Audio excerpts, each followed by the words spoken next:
ஒவ்வொரு நாளும் புதிய காயங்களுடன் பிடிந்து அச்சத்துடன் இருளும் மத்திய கிழக்கு, குறிப்பாக காசாவின் வீதிகளில் பசியின் ஓசையும் குண்டுகளின் சப்தமும் மட்டுமே கேட்கின்றது.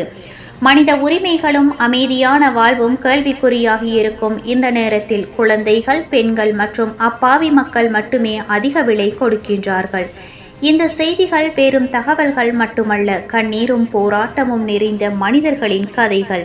மனிதநேயம் எங்கே என்று நம்மை பார்த்து இந்த கதைகள் கேட்கும் கேள்விகளுக்கு நாம் என்ன பதில் சொல்லப் போகின்றோம்?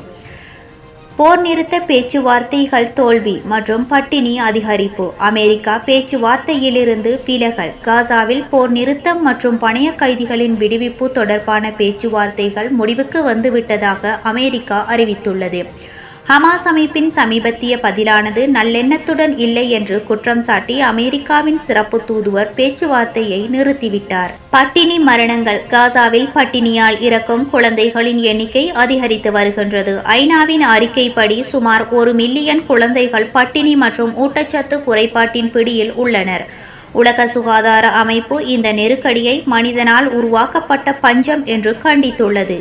மனிதாபிமான உதவி. காசாவிற்குள் நுழையும் மனிதாபிமான உதவிகள் மிக குறைவாகவே உள்ளன. இஸ்ரேல் நூற்றுக்கணக்கான உதவி பொருட்கள் காத்திருப்பதாக கூறினாலும் ஐநா மற்றும் பிற மனிதாபிமான அமைப்புகள் பாதுகாப்பு சிக்கல்கள் மற்றும் இஸ்ரேலின் அனுமதி இல்லாததால் விநியோகம் தடைபடுவதாக தெரிவிக்கின்றன. IS தலைவர் கொல்லப்பட்டார். அமெரிக்க தலைமையிலான படையின் சிரியாவின் வடமேற்கு பகுதியில் நடத்திய தாக்குதலில் IS அமைப்பின் மூத்த தலைவர் ஒருவர் கொல்லப்பட்டதாக அறிவிக்கப்பட்டுள்ளது. இந்த நடவடிக்கை அப்பகுதியில் IS அமைப்பின் செயற்பாடுகளை கட்டுப்படுத்த மேற்கொள்ளப்பட்டது. லெபனானில் பலஸ்தீன ஆதரவு கம்யூனிஸ்ட் போராளி ஒருவர் பிரான்ஸ் சிறையிலிருந்து 40 ஆண்டுகளுக்கு பிறகு விடுவிக்கப்பட்டு லெபனானுக்கு திருப்பி அனுப்பப்பட்டுள்ளார். அக்டோபர் 7 தாக்குதலுக்கு பிறகு இஸ்ரேல் தனது உளவுத்துறை பயிற்சிகளில் பெரும் மாற்றத்தை அறிமுகப்படுத்தியுள்ளது. இனிமேல் அனைத்து உளவுத்துறை அதிகாரிகளுக்கும் அரபு மொழி மற்றும் இஸ்லாமிய கலாச்சார படிப்புகள் கட்டாயமாக்கப்பட்டுள்ளன. இது இஸ்ரேலிய உளவுத்துறையின் ஒரு பெரிய கலாச்சார மாற்றம் என்று கூறப்படுகின்றது.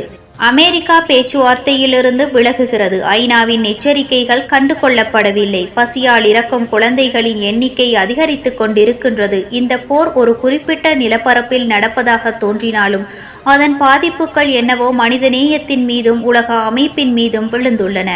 மத்திய கிழக்கின் நிலைமை ஆயுதங்களால் மட்டும் தீர்க்கப்பட முடியாத ஒரு சிக்கலான புதிராக மாறியுள்ளது. மனித உயிர்களுக்கு மதிப்பு கொடுக்கும் ஒரு உலகத்தை உருவாக்க நாம் இந்த செய்திகளை வெறுமனே கடந்து செல்லாமல் ஆழமாக சிந்தித்து நம் குரல்களை எழுப்புவது அவசியம்.